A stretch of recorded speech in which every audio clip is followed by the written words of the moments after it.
It's the mid-morning radio programme you can listen to between meals without ruining your appetite for a bit of chitter-chatter. Mike Parry and Mike Graham on talksport.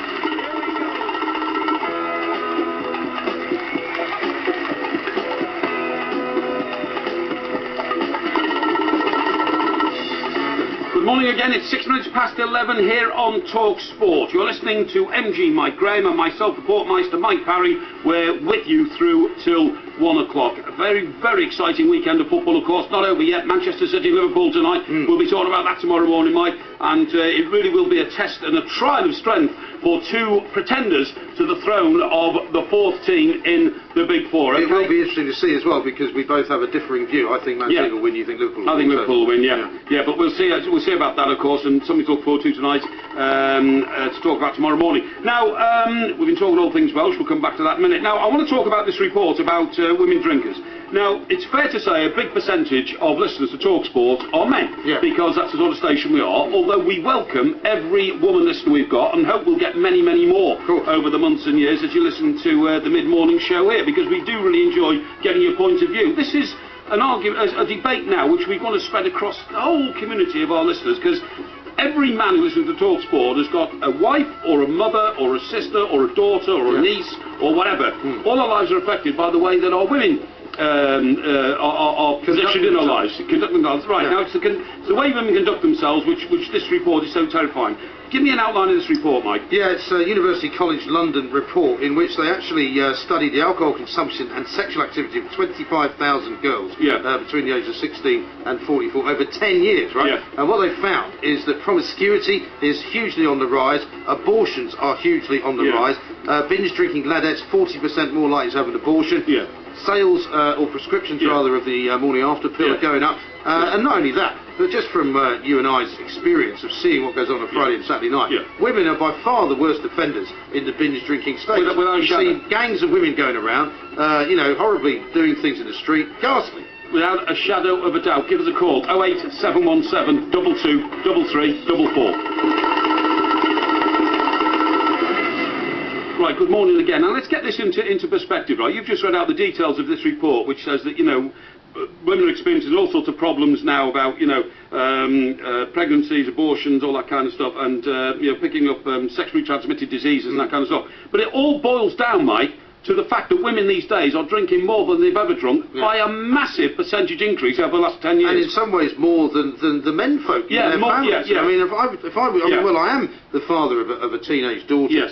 She's about to turn 20 this year. Right. And you do worry. I mean, she lives in America where it's not quite so bad. No, it's not. But in this country, if I had a daughter of about 15 or 16, I'd be very worried, because all of her friends, all they would do would be organising weekend drinking bouts, where they would go out and get up to all sorts of nonsense, and it's dangerous apart from I am terrified about the future of the female gender in this country, because I tell you what, there is nothing more frightening than seeing a gang of girls who are on the lash. And by the way, you can go to some smart, restaurant stroke, wine bar stroke, whatever you want to call it, in West End of London, and see the women who are, high-earning sort of marketing executives. The wine bar kind of fraternity. Exactly. Accountants, surveyors, lawyers, you name it, they're all there, and they're getting stuck in big style to the champagne. Or you can go down, to, I don't know, the high street in, say, Derby, or Nottingham, or anywhere else, Newcastle, Chester, wherever you want. And these gangs of girls are roaming around like predators.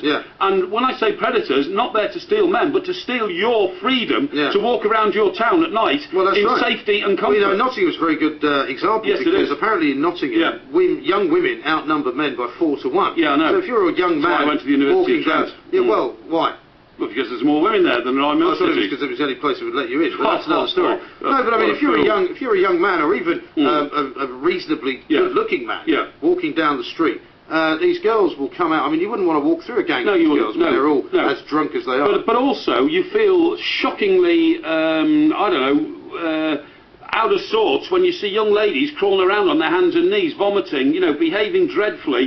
The language that women use when they've had a drink, these young girls now, I get so offended by the language they use. And you see a pretty young woman, and then the expletives come out of her mouth at such a shocking, terrible you know, it sends a shiver through your and system. it's not just the effect that it's having, as this report is showing, on the sexual activity of these young girls, about promiscuity and abortions and falling after pills, and a great many of them now losing their virginity because they were drunk, they say. Exactly. But it's the long-term effects that it will be having on families, and the long-term effects it'll be having just on society in general, because they'll be doing damage to their bodies, which will eventually do damage to their fertility, which will eventually create a real crisis. I have always believed that the mother figure is the central figure of any family. She's the constant figure. A man might push off and disappear. A woman has the responsibility to look after her children, bring them up. You know, it's inherent in a woman. She's the central figure. What sort of mothers are these girls going to make in the future? What sort of inspiration are they going to be to other generations? Some of them, by the way, are probably already mothers. Yeah, well, they are. But I mean, you know, what sort of feckless individual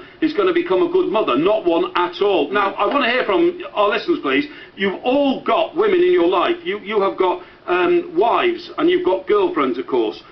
Listeners listening to our show will have daughters that you must be worried about, that they're getting sucked into this sort of behaviour. Hen nights have now become an industry in this country which is growing at about 20% a year, and it's also that women can actually get more bladdered than they get bladdered normally with their pals. And they now go off on weekends to places like Prague, they go to Dublin, they go up to Edinburgh, they go all over the world, some of them. Some of them go to Las Vegas, and you don't see drunken bands of women in those places unless they're British. Yeah, no, I totally agree with that. And the thing is now, a major official report saying that the legacy of the ladette is now alarming, both in health terms and in behaviour terms, and in what it's going to do to our future society and the balance of responsibility between men and women. Give us a call, please. I'm very worried about it. We should do something about it. The government now should crack down in a massive way about the cheap drink that's available on the streets, because more women, in my experience, are now drinking it than men. Yeah. And that's going to unbalance society. There's no question. We also want to hear from people who have seen things, or been involved in fracas and that kind of stuff, because it's very difficult, of course, dealing with a drunken woman. Of course it is. If they're flailing about, because obviously you can't physically restrain them in any way. You could be accused of assault. And it's very, very difficult for the police. You try and help a drunken woman, she immediately accuses you of trying to come onto her. Yeah. And it's happened to me. Are you all right there, love? Get away, get your hands off me, all this kind of stuff. 08717 223344, or text us on 81089, or email us via the website at talksport.co.uk/Parry and Graham. You listen to Mike Graham and Mike Parry. We're coming back to take your calls very, very shortly here on Talksport 11:30.